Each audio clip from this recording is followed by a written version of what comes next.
একদিন আমি খুব অসুস্থ হয়ে পড়ি। তারপর আমার ছোট চাচা এসে বলল, রূপালি মা, তোর আজ এই ঘরে একা থাকার দরকার নেই। তুই আমার ঘরে আয়, তোর চাচির সঙ্গে থাকবি। আমি তখন বললাম, আমি আমার ঘরে একাই থাকতে পারব। চাচা বলল, তোর শরীর খুব অসুস্থ। কিছু হলে তোর চাচি তোর সেবা যত্ন করতে পারবে, আর সেই জন্যই বলছি। তারপর আমি চাচার কথায় ছোট চাচার ঘরে গেলাম। তারপর দেখলাম চাচি তো ঘরে নাই। তাহলে চাচা আমাকে মিথ্যে বলল কেন? বন্ধুরা, মূল গল্পটি শুরু করার আগে তোমাদের একটা কথা বলতে চাই। তোমরা যারা এখনও আমার এই চ্যানেলটি সাবস্ক্রাইব করনি, তারা দ্রুত আমার চ্যানেলটি সাবস্ক্রাইব করে পাশে থাকবা। তো চলো বন্ধুরা, এবার তোমাদের চাচার সেই গল্পটি শোনাই। আমার নাম রূপালি। আমাদের সংসারটা খুব ভালোভাবে চলছিল। আমার বাবা একটি পোস্ট অফিসে চাকরি করতেন। আমার পরিবারে শুধু আমি একাই ছিলাম। আমার কোনো ভাই বোন নেই। আমার মা, বাবা আর আমি। আমাদের পরিবারের সদস্য সংখ্যা ছিল ৩ জন। আমি দেখতে অনেক সুন্দরী ছিলাম। আমার স্বভাব চরিত্র অনেক ভালো ছিল। সেটা আমি বলতাম না, আমার স্কুলের সকল বন্ধুবান্ধব সকলেই বলতো, তোর মন মানসিকতা অনেক ভালো। তারপর কিছুদিন পর আমার বাবা আর মা আমার নানুর বাড়িতে বেড়াতে গিয়েছিলেন। আসলে আমার নানু আছেন, কিন্তু আমার নানা নেই। আমার নানা ভাই অনেক আগেই মারা গিয়েছিলেন। আমার এক মামা ছিল, সে দেশের বাইরে ছিল। আমার বাবা মা দুজনেই মামার বাড়িতে বেড়াতে গিয়েছিলেন, কিন্তু সেদিন আমি বাড়িতেই ছিলাম। আমি আমার বাবা মার সঙ্গে যাইনি, কারণ আমার স্কুল খোলা ছিল, আর তাই আমি বাড়িতেই থেকে গেলাম। কিন্তু কষ্টের বিষয় হল, আমার বাবা মা যখন আমাদের বাড়িতে ফিরে আসছিলেন, তখন একটি রোড অ্যাক্সিডেন্টে বাবা আর মা দুজনেই মারা যান। তারপর আমি এই পৃথিবীতে একা হয়ে পড়ি। আমার বাবা মা মারা যাওয়ার পর আমি যখন অনেক ভেঙে পড়েছিলাম, তখন আমার ২ চাচা ছিল। বড় চাচার নাম আবুল মিয়া আর ছোট চাচার নাম কুতুবুদ্দিন। তখন আমার বড় চাচা আবুল মিয়া এবং ছোট চাচা কুতুবুদ্দিন দুজনে আমাকে বলল, তুই কোনো চিন্তা করিস না, তোর মা বাবা নেই তো কি হয়েছে, আমরা তো আছি। তখন ছোট চাচা বলল, রূপালি আমার বাড়িতে থাকবে। আমি তাকে লেখাপড়া শেখাব। তার সমস্ত খরচ আমি বহন করব। কিন্তু বড় চাচা বলল, রূপালি, তুই তো ছোট চাচার কাছে থাকবি না, তুই আমার বাড়িতে থাকবি। আমি তোর সমস্ত খরচ, লেখাপড়ার খরচ বহন করব। আমি তোর দেখাশোনা করব। কিন্তু আমি বুঝতাম না ২ চাচা আমাকে নিয়ে কেন ঝগড়ার সৃষ্টি করল। কুতুবুদ্দিন চাচা বলল, রূপালি আমাদের সাথে থাকবে। আর বড় চাচা আবুল মিয়া বলল, না, রূপালি আমার সাথে তার চাচির সাথে থাকবে। এই নিয়ে তারা দুজনের মধ্যে ঝগড়া লেগে পড়ত।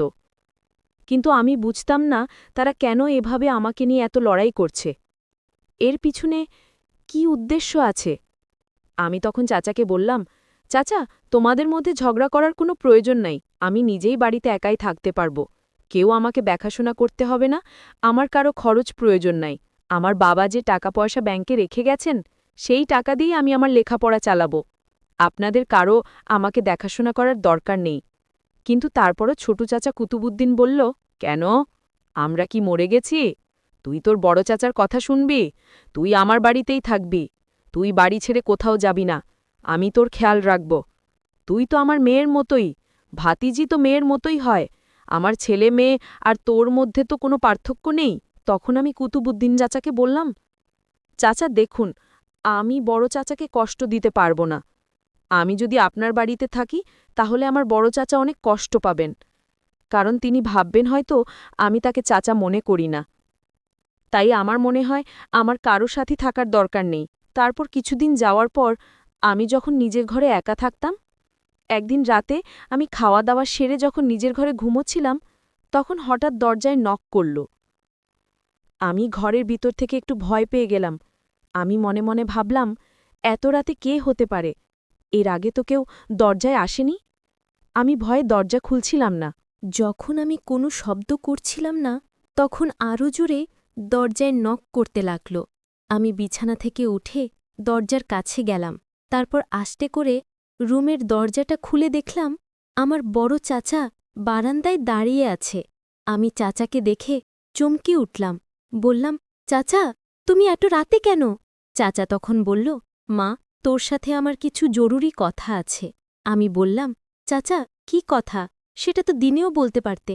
চাচা তখন বলল, তোর ছোট চাচার জন্য দিনে কিছু বলার সুযোগ পাইনি। যেই কথাটি বলতে চাই সেটা যদি তোর ছোট চাচা জানে তাহলে তোর বিপদ হবে, তাই তো আমি তোকে এখন বলতে এলাম।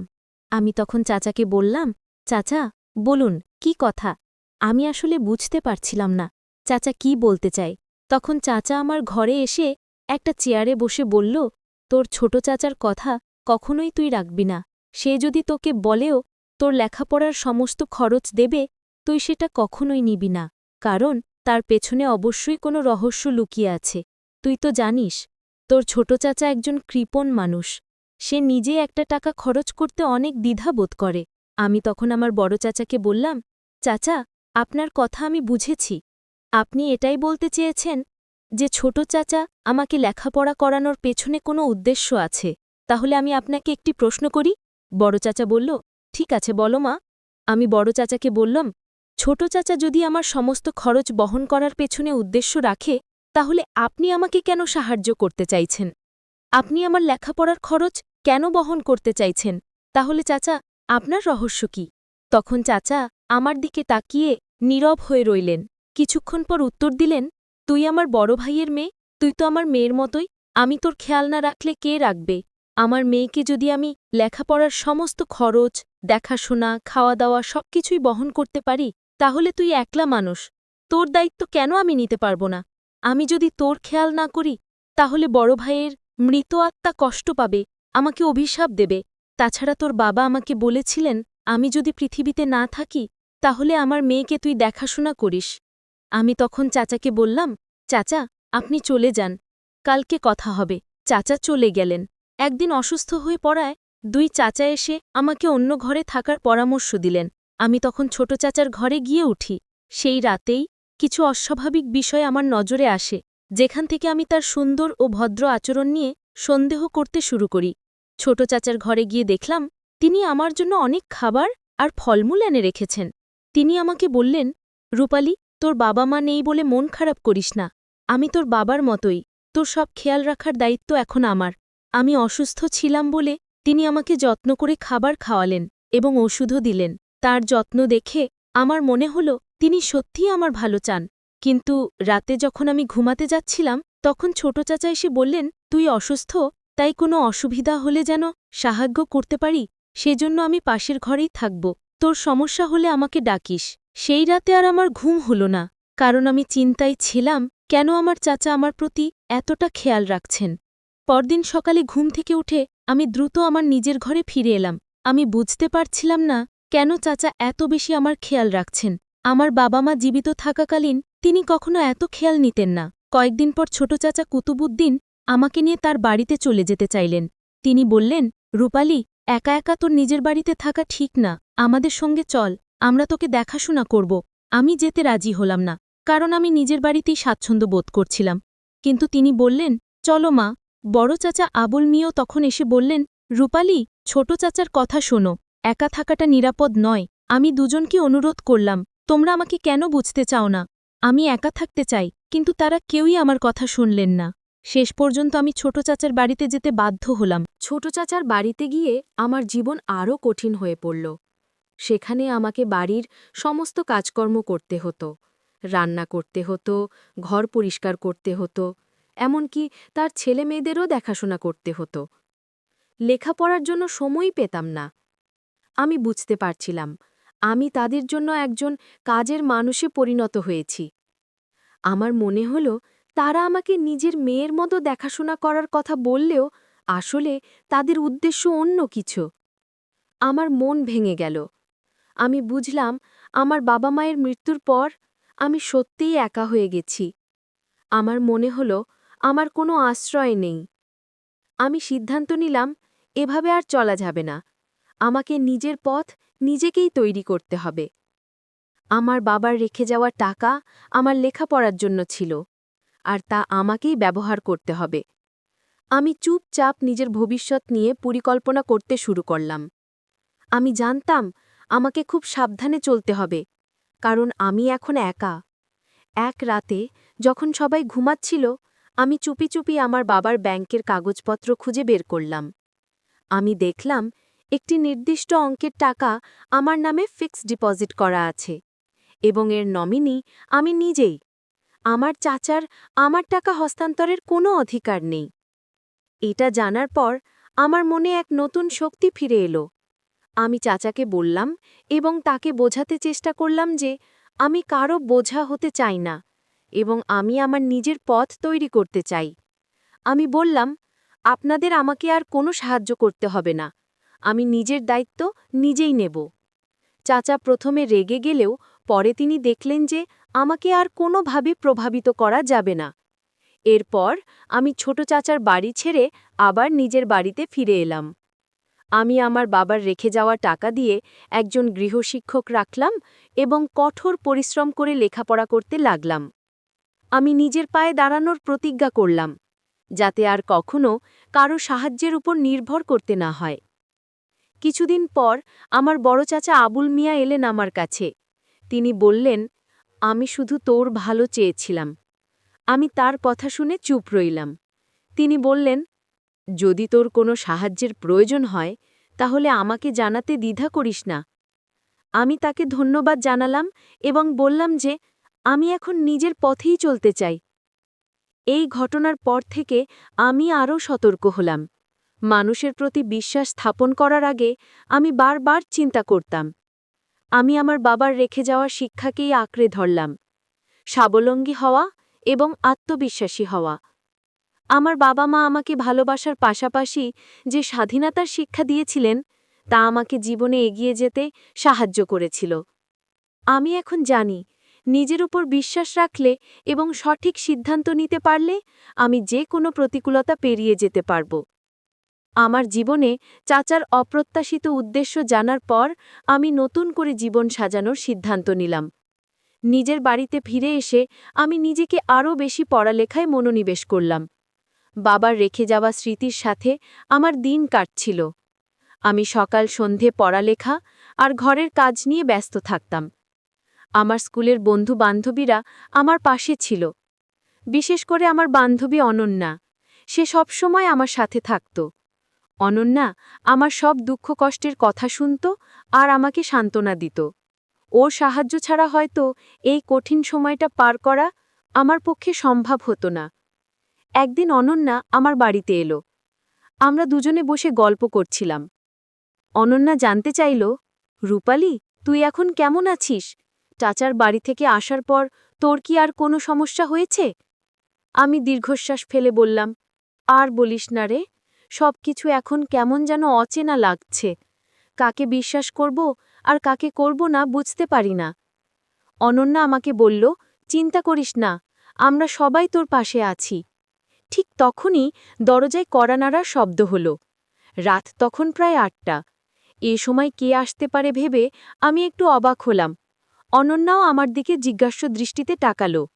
আমি ধীরে ধীরে দরজার দিকে এগিয়ে গেলাম। দরজা খুলে দেখি আমার বড় চাচা আবুল মিয়া দাঁড়িয়ে আছেন। তার মুখে চিন্তার ছাপ। আমি কিছুটা অবাক হয়ে বললাম, চাচা, এত রাতে? তিনি বললেন, মা রূপালি, তোর সাথে কিছু জরুরি কথা ছিল। অনেকদিন তোর সাথে ঠিকমতো কথা বলতে পারিনি। আমি তোর জন্য কিছু ফল আর মিষ্টি নিয়ে এসেছি। আমি তাকে ঘরের ভেতরে আসতে বললাম। তিনি ভেতরে এসে বসলেন। অনন্যা তখন একটু দূরে সরে গেল, যাতে আমরা নিজেদের মধ্যে কথা বলতে পারি। বড় চাচা বলতে লাগলেন, রূপালি, তুই একা বাড়িতে থাকিস, আমার খুব চিন্তা হয়। তোর বাবা মা নেই, এখন আমিই তো তোর অভিভাবক। আমি তার কথা শুনে কিছুটা বিভ্রান্ত হলাম। তিনি তো এতদিন ছোট চাচার সাথে আমাকে নিয়ে প্রায় ঝগড়াই করেছিলেন। আজ হঠাৎ এত যত্ন কেন? আমি বললাম, চাচা, আমি ঠিক আছি, নিজের দেখাশোনা আমি নিজেই করতে পারি। তিনি আমার দিকে তাকিয়ে বললেন, না মা, তুই হয়তো বুঝছিস না, এই সমাজে একা একটা মেয়ের থাকা কতটা কঠিন। তোর বয়সে তোর বাবা মা তোকে একা রাখত না। তার কথা শুনে আমি তাকে পাল্টা প্রশ্ন করলাম, চাচা, আপনি কি বলতে চাইছেন যে আমি আপনার সাথে আপনার বাড়িতে গিয়ে থাকব? চাচা একটু ইতস্তত করে বললেন, আমি তোর ভালোর জন্যই বলছি। তুই আমার বাড়িতে তোর চাচির সাথে থাকলে আমি নিশ্চিন্ত থাকতে পারব। তোর বাবা আমাকে বলে গেছেন তোর খেয়াল রাখতে। আমি বুঝতে পারছিলাম না তার আসল রহস্য কি। একবার ছোট চাচা, এবার বড় চাচা। সবাই যেন আমাকেই নিজেদের বাড়িতে রাখতে চায়। এর পেছনে নিশ্চয়ই কোনো বড় কারণ আছে, যা আমি এখনো ধরতে পাচ্ছি না। আমি বললাম, চাচা, এখন আমি আর কারো বাড়িতে থাকতে চাই না। আমি নিজের মতো করে থাকতে চাই। চাচা আমার দিকে কিছুক্ষণ তাকিয়ে রইলেন। তারপর বললেন, ঠিক আছে মা, আমি তোকে জোর করব না, কিন্তু তুই একা থাকবি ভেবে আমার খুব চিন্তা হয়। যদি তোর কখনো কোনো সাহায্যে প্রয়োজন হয় তাহলে আমাকে জানাতে দ্বিধা করিস না। তিনি চলে যাওয়ার পর অনন্যা আমার দিকে তাকিয়ে বলল, তোর চাচারা আজ কেমন যেন চিন্তিত মনে হচ্ছিল। তাইলে? আমি মাথা নাড়লাম। আমার মনে হলো ঘটনাটি আরও রহস্যময়। কী কারণে তিনি এত বেশি আমার খোঁজ নিচ্ছেন তা আমি এখনও বুঝতে পারিনি। এই সব ঘটনার পেছনে লুকানো চাচার উদ্দেশ্য এখনও আমার কাছে স্পষ্ট নয়, এবং আমি জানি এর পেছনে রহস্য একদিন না একদিন প্রকাশিত হবেই। আমি বুঝতে পারছিলাম না কেন আমার চাচারা হঠাৎ করে আমার প্রতি এত বেশি খেয়াল করছেন। ছোট চাচার আসল উদ্দেশ্যটা জেনে আমি নিজেকে মানসিকভাবে প্রস্তুত করে নিয়েছিলাম যে আমি কারোর করুণার পাত্রী হব না। কিন্তু বড় চাচার এই নতুন আগমন আমাকে আবার দ্বিধায় ফেলে দিল। আমি নিজেকে আরও বেশি পড়ালেখায় ডুবিয়ে দিলাম, যাতে এইসব চিন্তা থেকে দূরে থাকতে পারি। আমার বান্ধবী অনন্যা এই সময় আমার সবচেয়ে বড় সহায় ছিল। সে প্রায়ই আমার বাড়িতে আসত।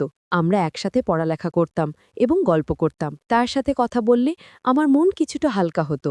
একদিন অনন্যা আমাকে বলল, রূপালি, তো চাচার কথাবার্তা কেমন যেন রহস্যময় লাগছে না? আগে তো তারা তোকে নিয়ে এত মাথা ঘামাতো না। আমি দীর্ঘশ্বাস ফেলে বললাম, হ্যাঁ রে, আমারও তাই মনে হচ্ছে। ছোট চাচার রহস্য তো বুঝতে পারলাম, কিন্তু বড় চাচার উদ্দেশ্য কি তা এখনও পরিষ্কার নয়। কয়েকদিন পর একদিন বিকালে আমি স্কুল থেকে ফিরছিলাম। পথে দেখি আমার ছোট চাচা কুতুবুদ্দিন আমার বাড়ির সামনে দাঁড়িয়ে আছেন। আমাকে দেখে তিনি হাসিমুখে বললেন, রূপালি, কেমন আছিস? তোর খবর নিতে এলাম। আমি কিছুটা অবাক হলাম, কারণ তিনি আমার বাড়ি ছেড়ে আসার পর এই প্রথম এলেন। আমি বললাম, আমি ভালো আছি চাচা। তিনি বললেন, রূপালি, আমি তোর সাথে কিছু কথা বলতে চাই। মা, তোকে আজ আমি সত্য কথা বলবো। আসলে তোর বড় চাচা এবং আমি চেয়েছিলাম তোর বাবা রেখে যাওয়া সম্পদ এবং ব্যাংকে জমানো টাকা আমাদের হোক।